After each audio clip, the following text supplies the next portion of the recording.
What's up, everybody? Welcome back to the Martian and Ozzy podcast. This week, we're going to be talking about the UFC 289 card going down this weekend. Small 11 fight pay per view going down from Vancouver, British Columbia, Canada. The UFC's first time back in Canada in almost 4 years. So, never can be too excited about the Nunes pay per views, but I feel like the cards have been going pretty well lately. We're seeing fights pretty well. It was a solo podcast last week, but we're joined back by Ozzy this week. How we doing, my man? Doing great. Last week was an awesome event. I apologize to the loyal listeners that reached out, like, "Hey, what's going on?" But I'll tell you guys, man, Gemini season, I get active, socially, professionally, other, Emotionally. um, there's a lot of alleys that I could put out there, but I'm gonna just let people use their imagination, okay? So yeah, it was a good event overall. Blackshear was awesome. Philippe Lins, that was a good lean that you had that you told me about. That one I just like the over there. Castaneda got back in the winning column. That was a great fight. Honestly, Gafrov did impress me, like, cause he just don't give a fuck. Like he was just chucking, hands the whole fight and then going for takedowns. So I hope to see him in his next fight because I wouldn't be really excited to fight a dude like that with that kind of haircut, that body hair, and then the kind of way he's gonna fight you. He honestly looked kind of like a new age Andre Arlovsky, like of the bantamweight division. And then yeah, no, I would just say you had some good reads last week for sure. You know, Victor Altamirano, he couldn't get it done. That was the only one that I was like rooting for that didn't win. I just wish I Munoz would have. been terrible. Munoz and Yeah, I Fry was rooting did for pretty him as bad. well. Yeah, Fry just let that fight she lost it on purpose. She probably, man, if anyone was fixing fights, it would be GU Fry.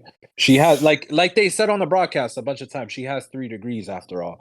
But yeah, I just wish I maxed Jim Miller. But it was a good event, Gemini season. It's going good. So let's roll it on to here. I don't like Canada, but hopefully Canada likes me this week. So let's get it done. And then what about the main event? Did you watch it? Did you score it?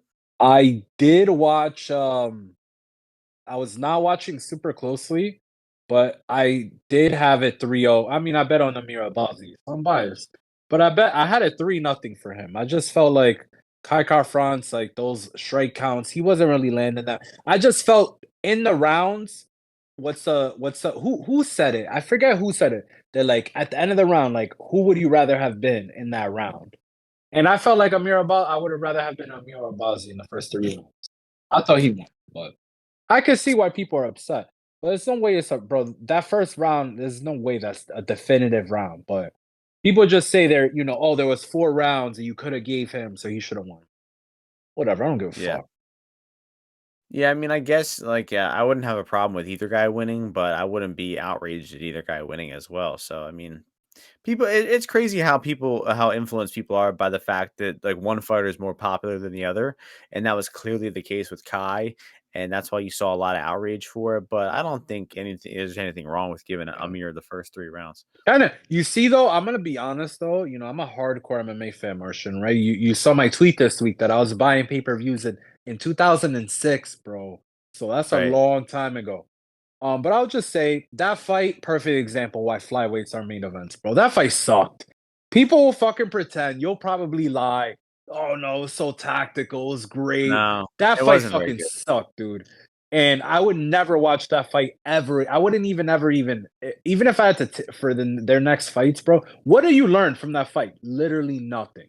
Kai Car No, France it's not has that Kai bad. Car Not that France's bad. Kai Car France has overrated power. He never throws hard. His takedown offense, sure, it's good. You know why it's good? Because he's always, fidgeting. His hips are back. He never commits any punches. And he's just backing up the whole time. And when he does come forward, his strikes suck anyway. So nobody wants to see that guy in a fucking title fight. He's got no upside. And yeah, if you bet him, whatever, dude. He didn't really definitively win really any rounds, in my opinion. Like, yeah, he outlanded Roy he Ball is outlanded him. He outlanded him a few times. But dude, his strikes have zero effect on Amir Abbasi. yeah, because even when Amir was tired in the 4th and 5th round and all the momentum was on Kai's side, like, was Kai ever hurting him? Like, not really. Listen, Um, I feel for people that have bad judging, that you feel you won. But man, come on. That you could have landed some harder but like I said, bro, that fight sucked. So Yeah, I think it underperformed a little bit. I wouldn't say it sucked. it's, I wouldn't go that far, that fight but was terrible. it wasn't very That good. was the Um, worst. That was the worst main event. That was one of the worst main events we've had this year. no, bro, come on, that shit was that was it better? What? Nah, What was the worst Durden one? and Hill, Durden Darren and Hill Hill was is worse. way better than that one. Were you kidding me? Nah, that shit was ass, You bro. crazy? Rosenstrike and Almeida, bro. That one finished really quick. It was Think great. about well, we got Holly Holm What? and someone coming I up. said so far. I said so Right, far. I know. And then in this week we got a hell of a main event. Amanda Nunes. Bro, Amanda Um, Nunes last fight, her last two fights are fire. I don't know about that, but yeah. She'll knock All you right, the fuck out, let's Martian. You better watch your mouth. let's get into these fights this week. First fight, women's strawweight division, Diana Belbita, Maria Oliveira. Odds for this one, basically a pick 'em, kind of going back and forth, Yes. both sides. Let me go first. I've been a Oh, notorious fuck. hater of Maria Oliveira in her UFC run. I think is really bad, but Mm, I will say that I've grown some appreciation for her because even though she's bad, she's extremely yikes. flawed. She understands that the way to win fights in women's MMA is to just pump constant strikes out. And she, I think, understands a little bit how to win fights because remember, she fought DePaula, right? And DePaula, I thought, won that fight like 3-0. And Hmm. then somehow Oliveira won the decision. So Mm. clearly she's doing something that the judges are liking. But I just think Belbita throws with a lot. What did Sean Sheehan score that fight? Do you know? I don't know, but that would be a Mm, good one to check it out. check that one out. Um, But Belbita, I was watching the tape, and I just think that she throws a lot like crisper, throws harder, and I think we're gonna be in for a kickboxing match. I would be pretty surprised to see either woman get takedowns here. And I mean, Maria Oliveira was getting dropped by punches by Vanessa Demopoulos last fight, so I bet on Demopoulos in that fight. I'm gonna donate the winnings back on Belbita in this fight. I took her minus Shit. 104. I finally came around to a bet. So what about you? What are you thinking here? Wow, yeah, dude, you fucking had me twisted up right there. You had me confused. I thought you were gonna go with the Maria Oliveira side. No, no, no. Damn, Gotta man. Yeah, keep on your toes. that was good, dude. You might have a future in this. So, yeah, I mean, interesting fight overall. Not really, but the fact that they're both, kickboxers for sure. One from Romania, one from Brazil. I think is cool. Belbita in the fight against Apollo though, she, yeah, I don't know. I just felt that I thought that was a pretty good fight, but the Paula is like the most underperformed. I just feel this is one of the fights, dude, where it's like, it's very clear they go A, B, B, and B, B.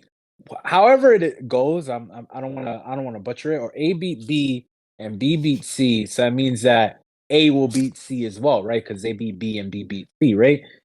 And you just be like, no. Actually, I'm gonna go with the Romanian kickboxer, the girl that, she could have won that fight. And like you said, Maria Oliveira, she just throws kind of like weird angled shots. Her punches don't really have that much power. And Belbita just looks meaner. She just looks meaner. She actually has some submission wins as well, right? Can you check that for me? Wiki Yeah. check. She has some submission wins, right? She has 4 wins and 4 Boom. losses by sub. Boom. I love to see that. She's an all or nothing girl. So it's like, Maria Oliveira has no submissions, so that like takes None. away exactly. So, but you just know that she is not capable of any. So that just takes out a bunch of the losses from Belbita. So it makes her almost like an elite fighter in this matchup. Almost. Yeah, I agree. So we're gonna lay the short number with Diana Belbita in her home. She lives in Canada or something like that, right? Something like that. That wouldn't surprise me. Something like that. They're both 26. Both these women could be around for another 5 years, so And we're excited. Belbito has, I think they have like the same reach where I think Oliveira had a decent reach advantage over DePaula. But again, the bots probably say, hey, yeah, that is true. But also Belbita had a reach advantage over DePaula and it didn't matter. But as we all know, that's pretty stupid. Well, we Yeah, can with move on. a lot of high level thoughts going on this one. That was a Next good one. fight, flyweight division, David Dvorak taking on Steve Erceg. Erceg coming in on short notice. We have Dvorak as the pretty heavy favorite, minus 275. Erceg plus 235. Any thoughts on Erceg? Did you watch any footage on him? No, brother, I did not. Who was the original fight? It wasn't Dvorak. Who's the original It fight? was good. It was good. Schnell, Matt Schnell. Matt Schnell. So yeah, Matt Schnell pulled out. I like David Dvorak. I thought it was funny his last fight when he got on top of Keep and then got Kimura, but he didn't tap. He's a tough dude. You know, he's tough. He's kind of well rounded. He's got a pretty good motor. He game plans well. And he has some range fighters as well. But I don't know nothing about this other guy, so I can't really give you a edge. What's the line again on this? Minus 275. 275 on Dvorak. So yeah, I mean, I haven't really seen too much. I think I would just lean Dvorak to win by decision. Um, but again, I really don't like. I've seen Erceg like one time when he fought this one Shannon dude, Ross. Shannon Ross. I think I might have watched. I don't even think it was that one that I watched. Well, Um, he's mostly a grappler. His striking, I would say, is pretty bad. He's a decent, wrestler, back taker, but just hasn't really fought anybody good. I mean, mostly guys down in Australia, New Zealand area, and I don't think I don't know if he has the Gugabe stamp of approval yet. Not sure about that Mugabe one. don't stamp shit, dude. He's Yeah, from Australia, I don't think he's ever. I don't. I think Jake Matthews, he's certified, but nobody else yeah, has he been was like, certified. I Kimura him. But look, but This book, he go ahead. Eric Keg, maybe you could just play Eric Keg by submission. You know, obviously Dvorak almost got submitted in his last fight. Eric Keg is mostly a grappler. Dvorak is happy to grapple as well. So what is Eric Keg by submission? Is that like I don't even know. I don't six even to know what one, 8 to 1? um, they have it at 475. Oh, Not ew. Oh, that's disgusting. But that's telling you right there that they do feel he'll That's probably his latch on a points. submission. Yeah, yeah, yeah.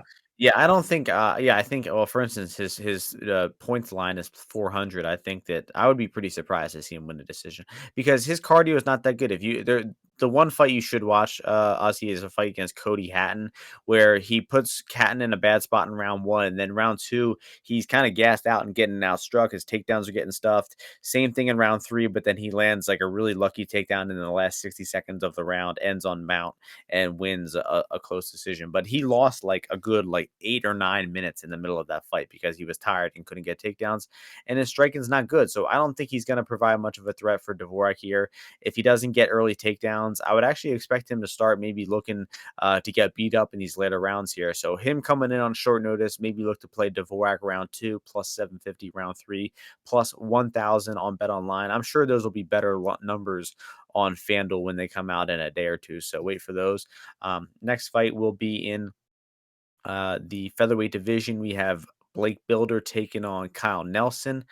And the line for this one, Bilder minus 230, Nelson plus 195. I'm going to pass it back to you on this one to start this one off. You didn't really get to expand too much on that last fight. So what are your thoughts on this?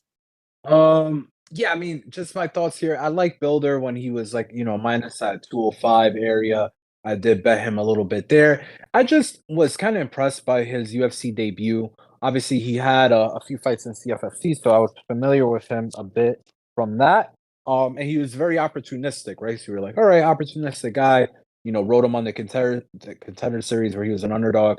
But I just felt that he was pretty agile and quick, and knew what he wanted to do, striking wise against what's that guy's name he fought? Mm, in his Who? UFC debut, Young, Shane Young. Oh, Shane. Yeah, so Shane Young really had a hard time finding him outside, right? So he circled a lot. He was firing off his kicks, and then he showed some of his grappling and his takedowns. Do I think this can be competitive? Yeah, definitely. Cal Nelson, he's down to, exchange kicks, calf kicks sometimes, throw wide hooks. He tried to grapple Choi last time. Obviously, Choi has no submission game, but Nelson just looked like he was just kind of clinging on to this guy. So I feel like it could be competitive in the first round. Maybe Kyle Nelson does find him with a few shots. This is a home country fight for him. But I feel like Builder's going to be able to dictate the exchanges. obviously it's a little too juiced now. 240. That's like, what's the point? Like, unless you need a little action on every fight, I guess I go with him. Um, but I'm not even that sure about the finish either and stuff like that. But I like Blake Builder to win the fight. But 240 is not really a reason to I feel like wager on that. Yeah, I agree that Builder should win, but the line right now isn't great. And also, I just think he'll probably be a better live bet. Kyle Nelson, a pretty historic, fast starter, and then slowing down in the second half of the fight.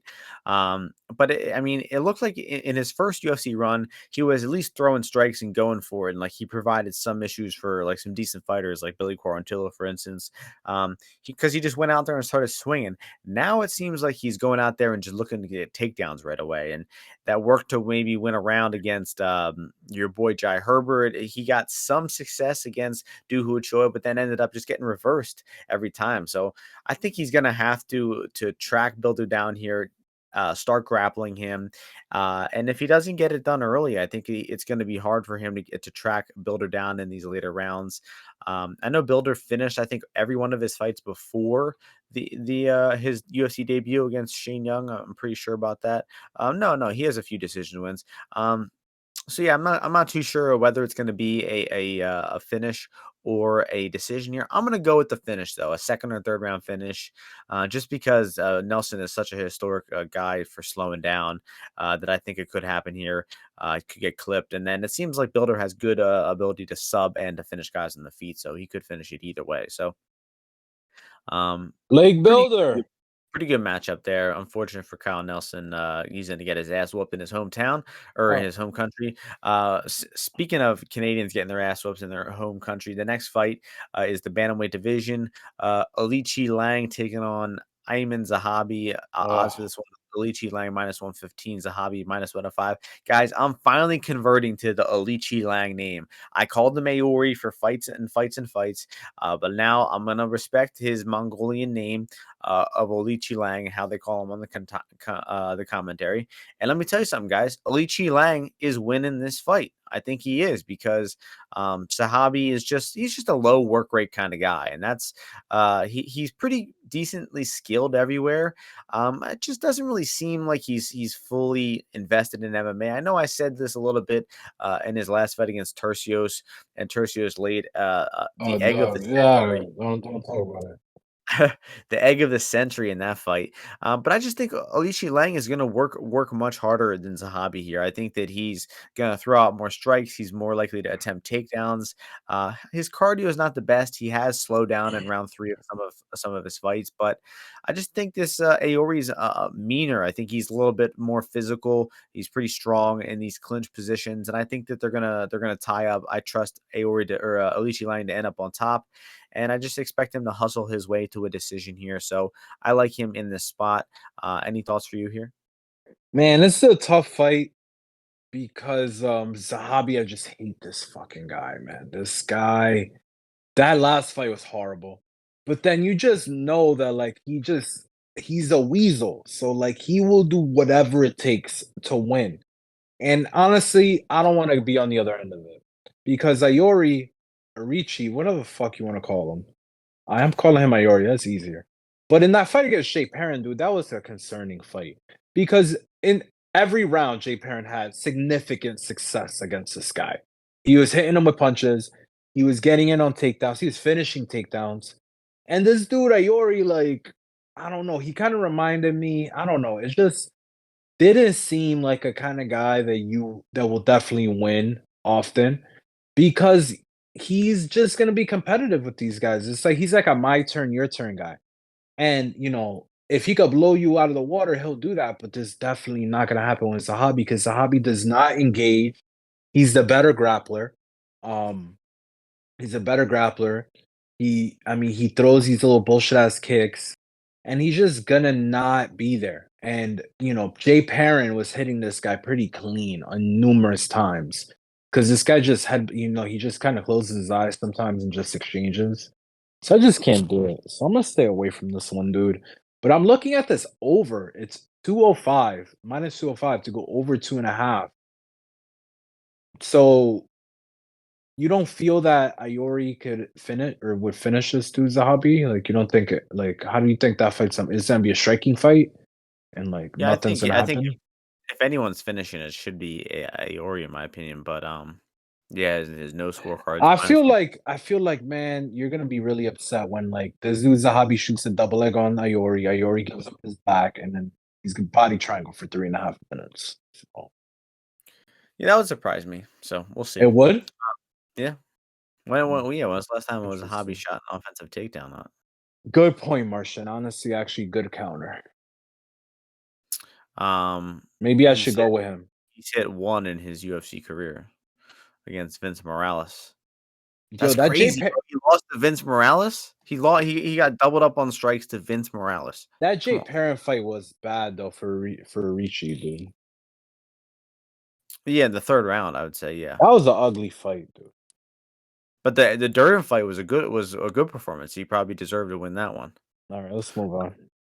Um, Next fight is in the women's flyweight division. Jasudavicius taking on Miranda Maverick. JJ versus MM here.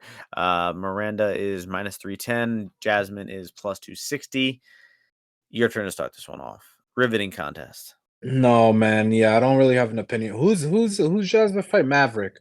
Um, I mean, I've previously felt like I was committed to the fade Maverick. Just like I don't really think she's all that great. You know, obviously she's well rounded, but yeah, she's got a high floor. She's tough. She's in good physical condition. So that'll carry you pretty far. You know, you're fundamental. Obviously, my girl Erin Blanchfield showed her what that Northeast shoebox jujitsu looks fucking like, and this girl was goddamn lost, dude. What was Elliot Marshall? I don't forgot what Elliot Marshall. Oh, Elliot Marshall was telling her some shit. I'm trying. She's like, I'm trying. Yeah, she had no fucking shot against New Jersey's best. Um, but yeah, I don't give a shit about this fight, dude. I got no analysis. You know, maybe Maverick gets in on these double legs on Jasmine. Jasmine just needs to be mean in there. You know, she needs to fire off these uppercuts, front kicks, knees up the middle, you know, and tag this bitch. But she's probably not going to, and she's probably gonna get taken down in her guard and you know stuff like that. So I'm not really interested in the fight overall. Um, yeah, I mean, I think it would probably just be better if Maverick was like -210 instead of 310. I don't know, man. So Miranda, we know is not good off of her back. She's been put there, No, by Aaron, like Ozzy. you put her there. Oh, I thought Like you. Ozzy was just saying, Aaron put her there. Our girl Jillian Robertson put her there for a little bit, and we just know that if Miranda gets taken down, she could be on her back for 3 to 4 minutes. So, if these women are tying up in the clinch, you guys know how big Jasmine is. I think she is going to be the bigger woman in there. She's pretty She's strong of bigger her own than right. you. She's bigger than you, I think. For sure. Yeah. And the roar of the Canadian crowd. If these women are tying up in the clinch, do you think it's really that unlikely that Jasmine could hit her own body lock takedown and end up on top here? And I really think all Jasmine needs is one takedown, one moment for her to look Mm. like the value side in this fight at plus I don't 260. know. So The thing is, Jasmine just doesn't have great control. I feel what's the total on this? How minus juiced is he over? 350. Juice to the 350, 2.5. Oh my god. juice to the tits. Lord Uh, Jesus. I honestly feel the under might be value there. yeah, I mean it'll have to be Maverick. I mean, like Jasmine was just on top of this woman Fight Fernandez who was sucks. clueless. I don't like So this fight. Um, yeah, I mean, I just think that there's probably a lot worse bets out there than Jasmine. Half unit on Jasmine would be ideal in this circumstance, in my opinion. A half unit. Um, yeah, just a little small little bet. How wrong can you be? Little, If she little gets taken down taste. over and over again, so be it. Little taste. Jasmine did get taken down once or twice by Silva, once by Hanson, and she popped right back up versus all three of those takedowns. So Mm. um, Which Silva? Natalia, the good one. Oh yeah, there's a lot of stuff happened to her in that fight. Next fight is going to be middleweight division, the premier division of the UFC. Back to back middleweight fights too, so that'll be great. Great, just a great hour of Let's entertainment there. go. Chris Curtis coming off of one of the best fights of the year versus Calvin Gastelum just 8 weeks ago, taking on Nasruddin Imavov. Mm. Imavov favorite -152. Chris Curtis plus 132. Hell of a fight here. The line I think is accurate to me. Imavov I think has the upside here, and in he throws more strikes. He is much more likely to end up on top. Chris Curtis never offensively wrestles, so for Chris to win the fight, he's gonna have to outbox Imavov, and that could happen here. But I just think Imavov has so many more ways to win the fight. He could get this fight in the clinch and use some of those knees and elbows. He could get the fight to the floor and you try to use his top game or submit, or he could just, maybe win the fight at distance as well. I think the distance is obviously the biggest threat to him. So I do expect him to be looking to clinch and to grapple here. And I think he'll probably do so successfully. And I just think he's going to, hustle his way to a decision here. His cardio has been a little suspect, but I just think that if he's having success, if he's building on grappling and clinching success, I think that that will continue for the duration of the fight. He will be, the crowd favorite fighter here. And I just think that, yeah, I just think Wow, hold Imavov on. Why, will why, win the why, fight why do because you he's think he's French gonna be? and Canadian people, You know this is the yeah. Chinese part. You know this is the Chinese part, buddy, right? Well, what is that? Vancouver is Chinese? Is that what you're saying? Do you not know North American dynamics? No, I don't think you do either, You bro. I should don't know look about. into it, bro. I will. While it's your turn to talk about the fight, I Yeah, will go. look in. Oh, they are on the complete opposite side of Canada. It's not near Quebec at all. So I You don't better know. start Maybe. learning Chinese, buddy. Well, they're certainly not going to be cheering for Chris Curtis. What? Uh, What do you wouldn't cheer for a black man? I'm just You saying see, they're not going to be. you Where know are he's they got a white in son, right? Vegas? Are you done? Did you finish? Who did you Yeah, pick? yeah. You picked the Imavov Imavov by decision. decision. Yes. Yeah, so it's an interesting fight. I've been a huge Imavov fan. I mean, honestly, Imavov is like, I mean, he's got a lot of great skills, man. I mean, maybe he ends up at 205. He doesn't remind me of Yuri. I don't know. The guy, I just really like a lot of stuff that he does. He uses a lot of techniques that I feel not are necessarily underutilized, but can be utilized more, which is honestly what underutilized means. But it's not, I don't feel like underutilized is the right word to use to say. So, like, for example, the guillotines or the front chokes, right? Guillotines, like Dustin Poirier does, are not good moves to do. But Overutilized. overutilized, exactly. But the concept of the front choke attack, like the front headlock attack, is great. And Imavov does the front choke, which could get him to choke sometimes, or sometimes he's so aggressive where you just put like basically just does it over your face, like how he did it against Shabazian, that the guy's like is basically a takedown. You know what I mean? Now I'm just saying this as things that I like about him. I don't think that much is gonna come out of this fight, and that's what I mean when I say I just don't really have a good read on it because I don't know how much like he did grapple against Buckley, but I don't feel like he's gonna necessarily do that against Curtis. And if he does, I do feel he is more likely to finish Curtis just because I feel like Curtis is the kind of guy sometimes he'll just give up position. If you're grappling him super hard, trying to get up and get away. I think I saw that a few times against Franco, whatever. But yeah, I think Imavov probably wins. But it's a pretty good fight, and I do feel both guys will have their opportunities. Um, You know but what you were saying about the front chokes is what he does really well, which more fighters should do is instead of going to a guillotine, if you go to the anaconda or the Darce, you get off to the side, and if it fails, it's so much easier to get on top. like how Fluffy Uh, does it.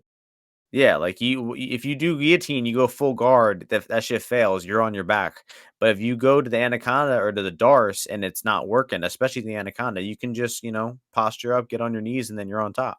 Maybe, Um, maybe, maybe, maybe we'll have some footage of that this after this week, Martian. Maybe we'll Right. see. He, We'll see. um, We'll he did see. that exact shit versus Shabazian. Mm. Um, was going for front chokes, got on top, got to the, crucifix, pounded him out. Um, Yes, he did. Another middleweight fight next. I mean, I can't stress enough how amazing the middleweight division is, and this fight just gives you, another example of that. Eric Anders taking on Marc-Andre Barriot, MAB, the home country fighter, -130, Eric Anders +110. Mm. When this fight got announced, I'm just saying, like these guys are just studs. They both were coming off of wins. Anders knocking out Dawkins, MAB knocking out Marquez. Winning bets for us in both of those fights. And I've historically been a big MAB supporter, truther, and this will be the first time that I think I'm betting against him. And I like Eric Anders in this spot significantly, just because. I recognize that MAB could take over in the second half of the fight. He could, weapon his cardio like he typically does to his opponents. But he's going to be marching through hell in the first round and a half, 2 rounds of this fight. I mean, we just saw Julian Marquez, bum ass Julian Marquez, pressuring MAB, throwing strikes, landing strikes, taking a clear round off of MAB. He self combusted in that fight. Nothing MAB did made him gas out. He wasn't pressuring at all. It's just MAB or Marquez is a bum who can't pace himself. And in the second round, once he couldn't pressure anymore, he started moving back. MAB started moving forward, and he melted, and the fight was over. But I'm watching that sequence, and you have Marquez who is like quitting right in front of MAB, and MAB is like in the clinch. He's leaning on him. He's throwing these little pitter patter strikes, knees to the body. And then the referee kind of like mercifully stops the fight. But the barrage of strikes MAB was landing was fucking weak. I mean, he wasn't connecting on anything hard. He wasn't really landing he didn't have much torque on his shots. Eric Anders has torque Honestly, on his shots. he looked like it looked like a high school cafeteria fight. Honestly, he's like he Right. fucking look he looks stupid as fuck. And it worked, but I'm telling you, that shit was ugly. And Eric Anders, bro, this guy's got a hard left hand. He has pretty good counter wrestling, so I don't think MAB is going to be able to take him down. I think if anybody's taken anybody down, it might be Anders here. We saw Anders wrestle a lot in the Park fight. He came up short, and I think a split decision there. Had a good case to win that fight. But I think he'd be more effective with primarily striking here. If he's just throwing a lot of left hands straight down the middle. I don't think MAB is very versed against southpaws, and he's so hittable, man. If Julian Marquez's slow ass punches were hitting MAB all day, I think Eric Anders are going to do as well. I think we might even see him hurt early on here, and as long as Eric Anders can pace himself and not blow his cardio, I think he should be able to take 2 rounds off of MAB easily here. So I cap him as a favorite. Got a pretty significant bet on him at plus money, and any type of plus money is good on Anders. All in Anders. I mean, I too like Eric Anders. I mean, I think the main thing is when you look at that Julian Marquez fight, I mean, this dude MAB just headbutt. His default defense is to headbutt strikes. He did it. You see, he did it clearly against Julian Marquez, against what's that other guy's name? Dolce. Horrible defense. I mean, Dolce's like pawing at him and is actually hitting MAB. And he's like, all right, go, y'all, hit me more. But you can't do that against Eric Anders, dude. Eric Anders, he's a professional at making car crashes happen. You saw, if you rewatch that Kyle Dawkins fight, I mean, Kyle Dawkins wanted that fight to be over like maybe like 2-3 minutes in. And credit to him, he stayed there for a bit, but he kept getting hit so hard. And Eric Anders, as soon as he got the timing, he was just firing off that left hand, at any time that this dude Dawkins is like ducking in at all. And if you think about MAB as well, his grappling is not that great, but his takedown's obviously shitty. And I doubt he's taking down Eric Anders. Um, on Your top of that, audio is getting a little worse right now. I don't know what's going on sorry. with that. All right, well, is what it is. But on top of that, this dude MAB can't even kick either. And Eric Anders obviously can kick. So I just think he definitely has a lot of advantages. Durability is good. His cardio is fine. I mean, I don't even think necessarily MAB, is winning late because he's just gonna eat very significant concussive blows before he gets there. And even if he gets there, like it's not gonna be like a Abu Azaitar kind of thing. So I like Eric I agree. Anders. That's a good point. Yeah, because he get tired, but he doesn't like collapse when tired either. He knows how to keep chugging along while tired. I bet you he's done a lot of chugging in his life. Man, yeah, he's just been. I feel like I don't know. Eric's. been around for a good while. I'm impressed with the guy. Got a win over 5-round win over Brendan Allen back in the day too. So I think your boy is going into enemy territory. He's going to get his hand raised. Um, and that's going to take us to the next fight on the main card, which is Dan Ige taking on Nate Landwehr in the featherweight division. Odds for this one: Dan Ige minus 250, Nate Landwehr plus 210. Your turn to start this one off. Any faith in Nate the Train here? Yeah, man, this is another fight I don't have a really solid opinion on. If I'm being honest, I do think both guys are very well rounded. They're both tough as nails. They both, mix it up. Get the crowd into it. I guess sometimes. Danny Gay, his last fight was he hasn't fought. Was it what? Like how long has he been out for? It's only like 5 months. He knocked It was out only Tate. 5 months. Oh, that 5 or fight was 6. just yeah, that fight was just so fucking quick. You barely remember it happened.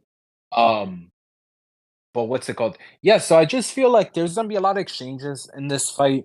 Obviously, you're concerned about Nate Landwehr because he's been a little open to taking strikes. Which is probably not the best idea against Dan because Dan does throw in combination pretty well. But I do like a lot of things that Nate Landwehr offers, and especially given that he's a dog price here. In a pay-per-view event, like I feel like Danny Gay is probably is he gonna fight like what is the optimal fight for Dan Ige? I think he's probably confused. He probably doesn't know. Like, is it just him like trying to box, like land, heavy super heavy strikes? Is it him looking to, for some grappling and stuff like that? So I just feel there's a lot of the iterations of this fight are very close. So I do feel that Dan Ige probably excuse me, Nate Landwehr, at this inflated, a little bit inflated to whatever price might be worth a little sprinkle.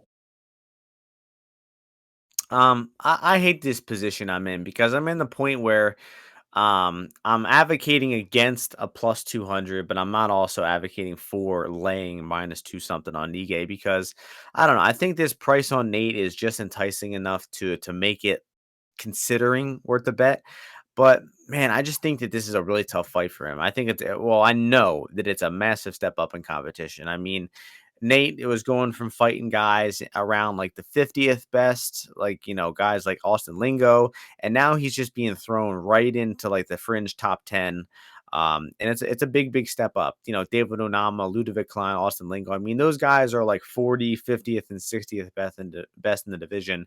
And now he's jumping to number 10 in Dan Ige. So I would have liked to see Nate, get more fun fights. I mean, he needs to fight my man Bill Algeo before it's all said and done. That's a certified, guaranteed banger there. But Dan, I just think he's so sharp with his punches, man. His boxing is so tight. He's a pretty skilled kicker as well. Very good grappler, tough to take and hold down. He can hit his own offensive takedown. So I just think it's Nate's fights, thrive in chaos and sloppiness and fights where he can out survive his opponents by, he might take a little bit of a beating early on, but he's gonna come at you in the second half of that fight. I don't think that type of strategy works against Dan Ige. Dan Ige is not gonna, beat you up early and tire out late. He really hasn't done that in 3-round fights. And I just think that the way Landwehr fights, he's really aggressive. He's high volume. He's throwing strikes in your face, and he's not really too concerned about what's coming back at him. And that'll work when you're fighting Darren Elkins, and Austin Lingo and Ludovic Klein. But I think Dan Ige is going to land some thunderous punches on Nate here in the first round or two of this fight. And I honestly think there's a good chance Nate gets hurt and goes to sleep. And that's what I will plant my flag on, is that Dan Ige is going to knock out Nate Landwehr. Not interested in betting it because the price is only like plus 150 or something. It's a pretty bad price. But it sucks because I love Nate Landwehr. I love betting underdogs, but I can't have any faith in him here. I just think this is too much of a step up, and he's going to get hit hard here. And I just struggle to see a window for Nate here. So I think these odds are kind of accurate for Ige. So um, next fight will be in the welterweight division. Mike Malott taking on Adam Fugitt. The line for this one is Malott at minus 205, Fugitt at plus 175. So I like these guys. They both have similar names, you know, same amount of letters. They both end in double T's. um, Ha so ha ha ha. so Adam is the much cooler guy, right? He's an old head. He's like what 35. Got to the UFC on kind of a stroke of good luck. But the dude, it just I feel like is gonna produce fun fights, and I hope he can stick around for a few more years and produce fun fights. Malott, not really sure what to make of him. I still don't think we have a super solid idea on how skilled this guy is because a lot of his fights he's looking okay and then he finishes a guy, or like the Mickey Gall fight, like he was actually struggling with the striking of Mickey Gall and then lands a big punch and it's all over. So um we haven't seen him out of round one since 2015, right? His past, six MMA fights or 5 or 6 MMA fights, all are round one finishes. So that always begs the question: what's this guy going to look like outside of round one? If he can't get that finish in round one, what's it going to look like? The And I just Johan think fight was a round one finish. Was that it a was round? right at the end of round one. It was right Um, at the end. Okay, yeah, yeah, yeah. Okay. Hilarious fight. Like Johan Lionese looking like he's Yeah, never rolled before in that his guy life. fucking sucks, dude. He's fighting Terrible. who they have him fighting? He's fighting fuck, Somebody hilarious. You're right. You're who's the right. fucking guy they got him fighting? Phil Rowe? Was it Phil They Rowe? Yeah, I think that sounds right. No, Is no, it no. Phil no? Rose fighting Neil Magny. Oh, Phil Rowe's fighting Matt Magny. Semmelsberger. Matt Matt Semmelsberger. Sommelsberger. Matt Sommelsberger. Matt's gonna put that guy in a body bag. Yeah. So Adam, I just think is crafty. This guy, he knows how to take a beating and come back late. And I think that if this fight gets out of round one, it should probably favor Adam Fugitt. And even early on, man, I mean, Fugitt's a big, long southpaw. I think the guy's got pretty fun striking. I'm not really sure who he reminds me of. You have an idea who he is? He's a No. big, long, maybe like kind of Forrest like Griffin. Tim Means kind of style. Like Forrest he's got Griffin. long southpaw, and I just think he's going to be a problem for Malott. Obviously, if Malott ends up on top here, he might be live for a sub. But Yes. if this stays in the feet, man, I think Adam's southpaw striking is going to give Malott a lot of trouble. And then Adam's got I think a decent sub game of his own too. So Mm. look out for that. What what's the What do you total think? here, Martian? What's the total here? I would imagine it's 1.5. Oh no, it's 2.5, and it's Oh, hella juiced minus cool. 255.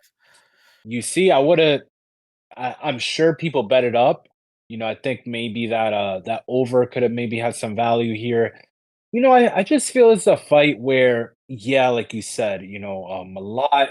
I think he needs to get on top, to win this, not to win this fight, but I feel like for him to win To decision, justify his price. or yeah, or for him just to be winning a decision often, I think it would have to have some top time for him.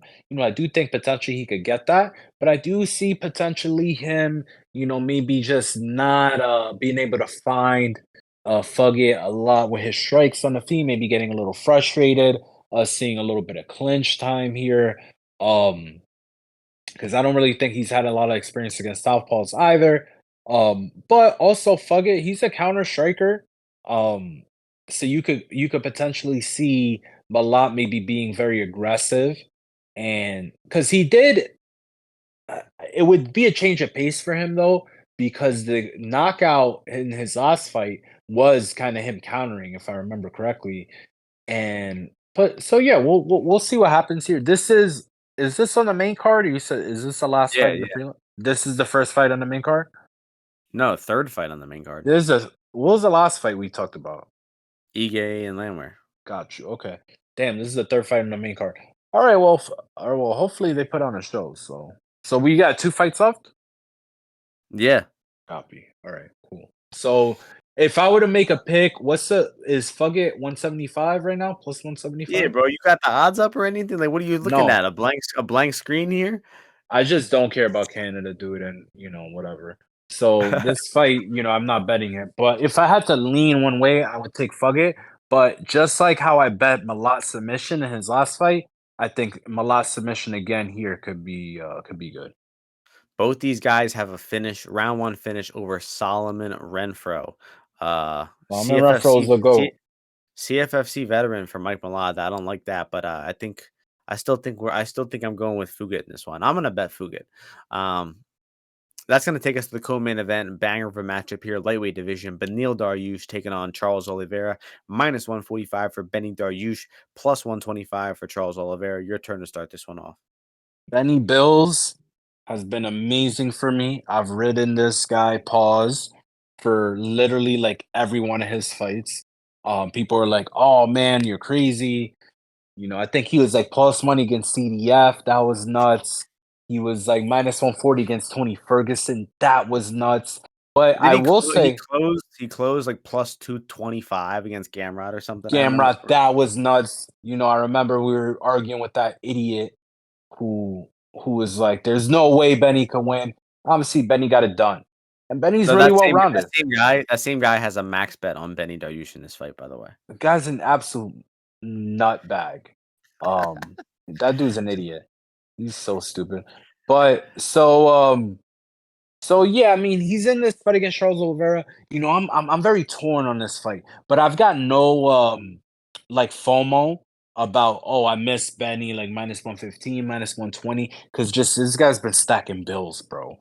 And he's in a fight here where with the guy in Charles Oliveira who he's dangerous.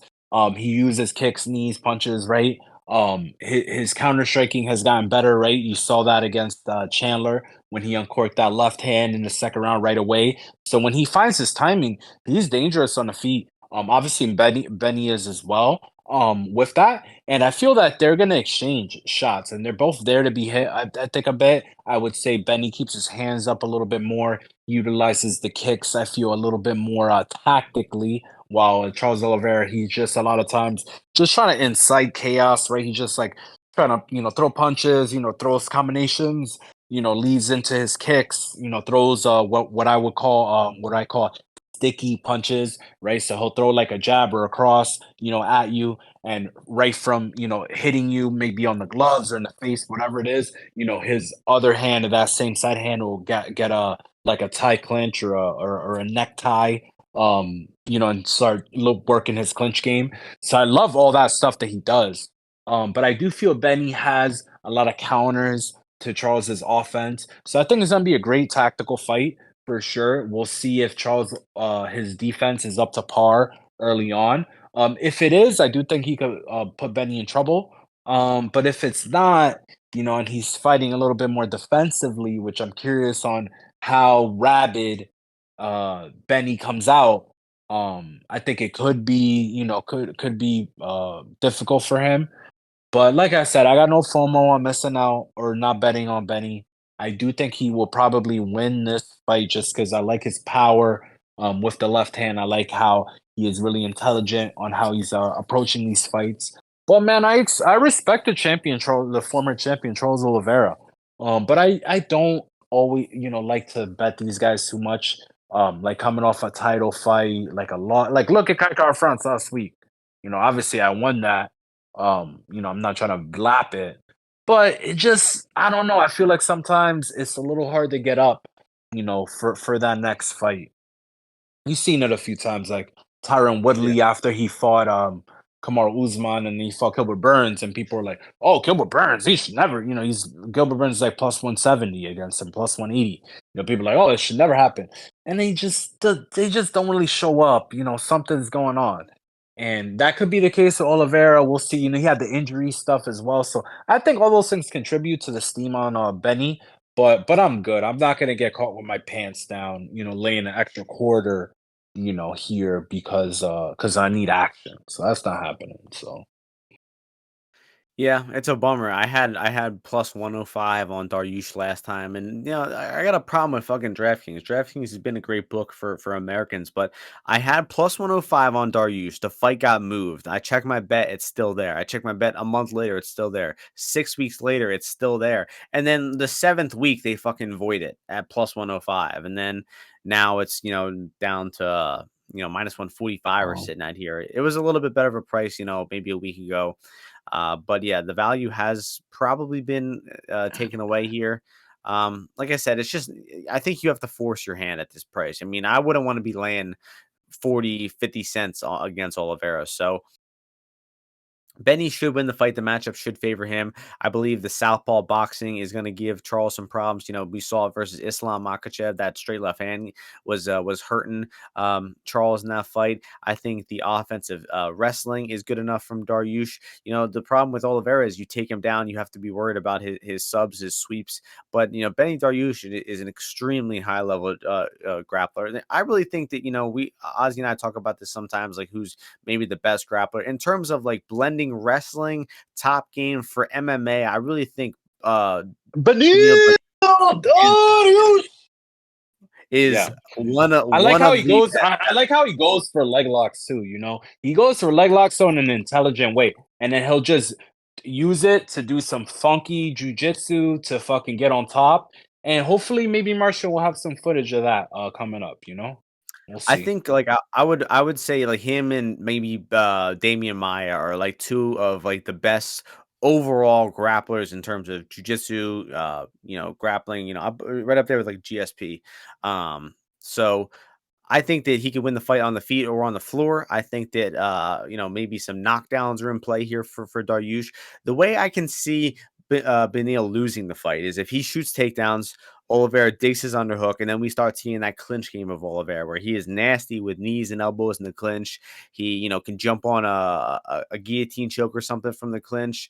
And I just think that if maybe Beneil's initial takedowns gets shut down and they start tying up in the clinch, that's where Charles has his biggest advantage here because he has that great offensive striking. He has a good offensive arsenal, but he's just way too defensively irresponsible. His durability is not good enough where I don't see him winning long stretches on the feet here.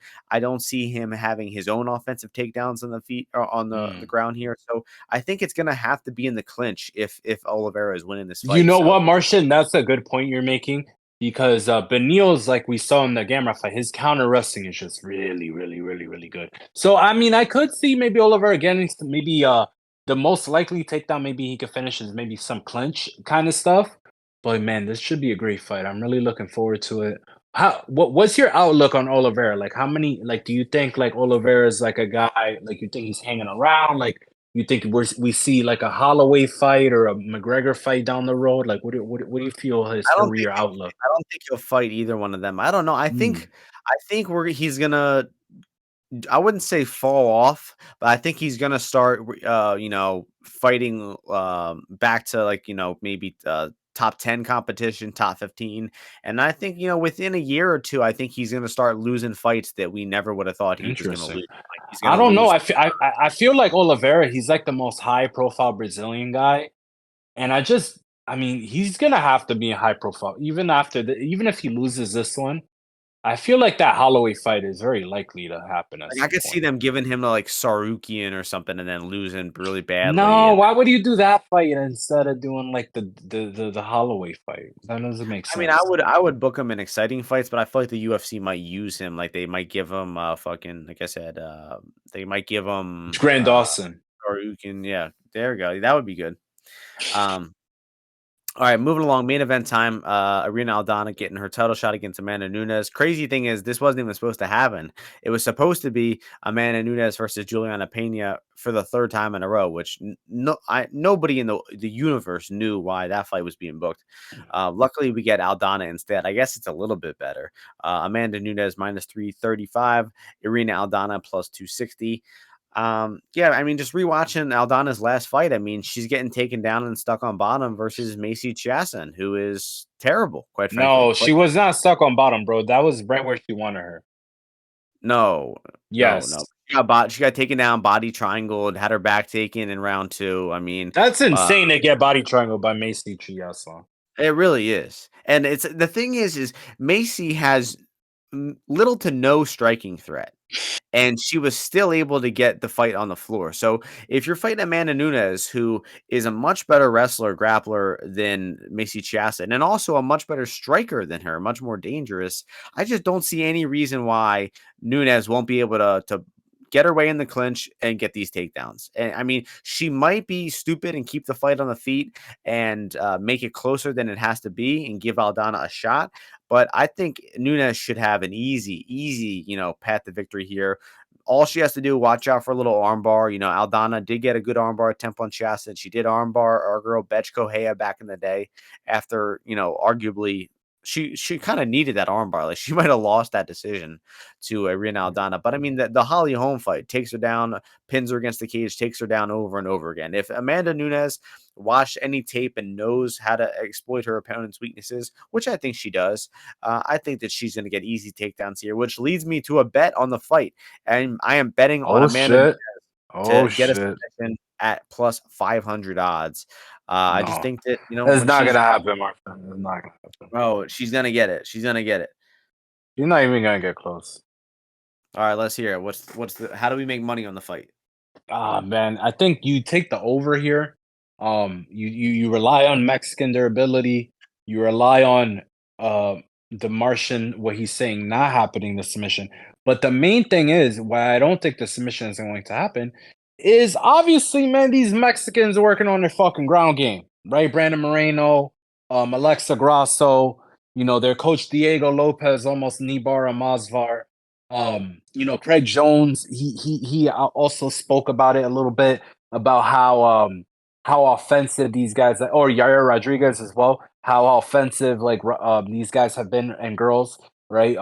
With this girl, right, fucking liver kicking a girl from her back. The armbar you're talking about, right? She's fallen off that back mount and armbar. So I just feel like Arena, even if she gets taken down by Amanda doesn't hustle to like crush you from on top in terms of positionally. So I feel like Aldana's gonna have some room, get her guard back, attack from there maybe. And then if they're on their feet, Aldana's just let's rely on tough Mexican glove sniffer, right? Aldana definitely sniffed some gloves in her day. So she keeps her hands up. She's not gonna be doing that stupid shit that Juliana Pena was doing, right? Running at her and basically the female version of Verdum versus what's his name, Stipe. Just right. That was the Juliana Pena fight. But to Juliana Pena's credit, she kept coming for more. And I feel like Irene Aldana also will keep coming for more. So let's take the over. We gotta lay just right minus 110 and fade you. You're talking about the fucking submission. That shit's not happening. So